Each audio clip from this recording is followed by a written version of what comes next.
السلام علیکم ورحمۃ اللہ وبرکاتہ۔ تراویح کی دعا کون سی ہے؟ جب ہم تراویح پڑھ رہے ہوتے ہیں نا تو 2 رکعت پڑھتے ہیں 2 رکعت پڑھتے ہیں، تو 4 رکعت پڑھنے کے بعد جو تھوڑی سی دیر بیٹھتے ہیں اس میں آپ لوگوں نے دیکھا ہوگا کہ تراویح کی دعا لوگ پڑھتے ہیں۔ تو یہی سوال پوچھا گیا ہے کہ تراویح کی دعا کون سی ہے؟ تو سب سے پہلے تو میں آپ لوگوں کو تراویح کی دعا بتا دوں، پھر اس کے بعد اور جو مسائل ہیں ان کے بارے میں آپ لوگوں کو بتاؤں گا کہ اگر تراویح کی دعا یاد نہ ہو تو کیا کریں، کیا تراویح کی دعا پڑھنا ضروری ہے، کیا ہم خاموش بھی رہ سکتے ہیں۔ السلام علیکم ورحمۃ اللہ وبرکاتہ۔ تراویح میں 4 رکعت کے بعد کیا پڑھتے ہیں اور دعا یاد نہ ہو تو کیا پڑھیں؟ تو بہت خاص ویڈیو ہے اور ہر مسلمان کے لیے ضروری ہے، تو اس ویڈیو کو آپ لوگ ضرور دیکھیں۔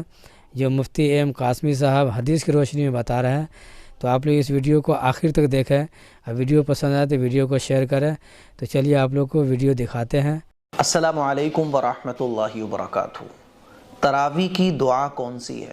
جب ہم تراویح پڑھ رہے ہوتے ہیں نا تو 2 رکعت پڑھتے ہیں 2 رکعت پڑھتے ہیں، تو 4 رکعت پڑھنے کے بعد جو تھوڑی سی دیر بیٹھتے ہیں اس میں آپ لوگوں نے دیکھا ہوگا کہ تراویح کی دعا لوگ پڑھتے ہیں۔ تو یہی سوال پوچھا گیا ہے کہ تراویح کی دعا کون سی ہے؟ تو سب سے پہلے تو میں آپ لوگوں کو تراویح کی دعا بتا دوں، پھر اس کے بعد اور جو مسائل ہیں ان کے بارے میں آپ لوگوں کو بتاؤں گا کہ اگر تراویح کی دعا یاد نہ ہو تو کیا کریں، کیا تراویح کی دعا پڑھنا ضروری ہے، کیا ہم خاموش بھی رہ سکتے ہیں، یا کوئی اور قرآن مجید کی سورت پڑھ سکتے ہیں۔ یہ سارے مسئلے انشاءاللہ آج کی ویڈیو میں آپ لوگوں کے سامنے کلیئر کروں گا۔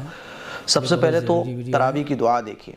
سبحان ذی الملک والملکوت، سبحان ذی العزت والعظمت والہیبت والقدرت والکبریاء والجبروت، سبحان الملک الحی الذی لا ینام ولا یموت، سبوح قدوس ربنا ورب الملائکۃ والروح، اللہم اجرنا من النار، یا مجیرو یا مجیرو یا مجیرو۔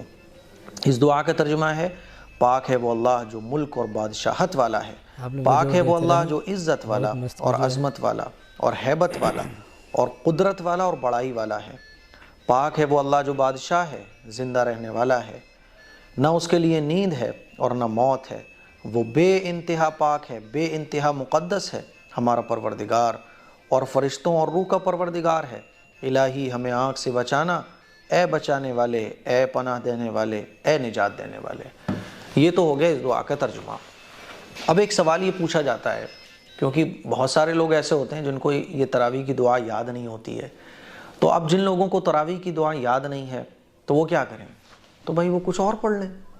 4 رکعت کے بعد جو تھوڑی دیر ہم لوگ بیٹھتے ہیں نا تو اس میں ہم جو چاہیں وہ پڑھ سکتے ہیں، یہاں تک کہ نفل نماز بھی پڑھ سکتے ہیں۔ اگر کہیں مسجد میں امام صاحب 4 رکعت کے بعد بہت دیر بیٹھتے ہیں تو اس درمیان میں ہم جو چاہیں وہ عبادت کا کام کر سکتے ہیں، اور اگر خاموش بیٹھنا چاہیں تو خاموش بیٹھ سکتے ہیں۔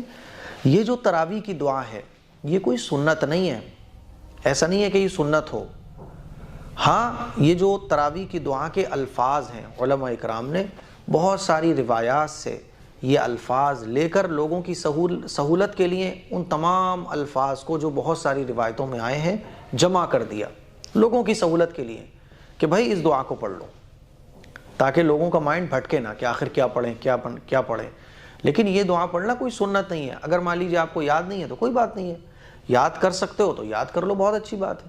یہ دعا یاد نہیں ہے تراویح کی تو اس کی جگہ آپ درود شریف بھی پڑھ سکتے ہو، استغفار بھی پڑھ سکتے ہو، آپ خاموش بھی بیٹھ سکتے ہو، قرآن مجید کی کوئی سورت بھی پڑھ سکتے ہو، قرآن مجید کی تلاوت بھی کر سکتے ہو، زیادہ آپ کو وقت مل رہا ہے تو نفل نمازیں بھی پڑھ سکتے ہو، یہی خواتین کے لیے بھی ہے۔ تو یہ جو تراویح کی دعا ہے یہ سنت نہیں ہے۔ سب سے پہلے غلط فہمی یہ دور کرو۔ بہت سارے لوگ اس کو سنت سمجھتے ہیں، اسی لیے اس کو یاد کرتے ہیں، اس کو پڑھتے ہیں۔ پڑھ لو تو اچھی بات ہے، نہیں پڑھو گے تو آپ جو چاہو وہ پڑھ سکتے ہو، ٹھیک ہے؟ تو مجھے امید ہے کہ تراویح کی دعا کا مسئلہ آپ کو بہت اچھے طریقے سے سمجھ آ گیا ہوگا، اور یہ دعا بھی آپ لوگوں کو پتہ چل گئی ہوگی کہ تراویح کی دعا کون سی ہے۔ اس کلپ کو شیئر کریں، دوسروں تک پہنچائیں۔ السلام علیکم ورحمۃ اللہ وبرکاتہ۔